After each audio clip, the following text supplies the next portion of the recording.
আসসালামু আলাইকুম। আশা বিশ্বাস অনেক ভালো সুস্থ আছেন সবাই। নির্বাচন যত ঘনিয়ে আসতেছে, শয়তান আমাদেরকে তত বেশি কিন্তু আগ্রাসিত করবে।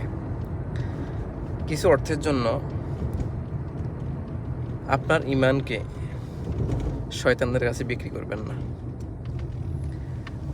আপনি যেভাবে বিগত সময় আপনার মধ্যে একটা স্পিরিট ছিল, আমি সত্য ন্যায়ের পক্ষে থাকব, যোগ্য ব্যক্তিকে আমি নির্বাচিত করব আমার এলাকার উন্নয়ন করার জন্য, আমাদের পাশে থাকার জন্য। ইনশাআল্লাহ তাআলা নির্বাচন হওয়া পর্যন্ত, আপনার ভোটের আগ পর্যন্ত আপনার সেই সুর, আপনার সেই ইমানি কাজ, আপনার সেই ইমানি দায়িত্ব সেটি ঠিক রাখুন। কেননা আপনার একটি ভোটের মাধ্যমেই নির্বাচিত হবে আপনার এলাকার একজন যোগ্য ব্যক্তি, এবং দুর্নীতিবাজ, সন্ত্রাসবাজ এরা আপনার এই ভোটের মাধ্যমে তারা হবে প্রতিহত। দুর্নীতিবাজদের বিপক্ষে দাঁড়ান, এর পক্ষে আসুন, সুন্দর এক বাংলাদেশ গড়তে সহযোগিতা করুন।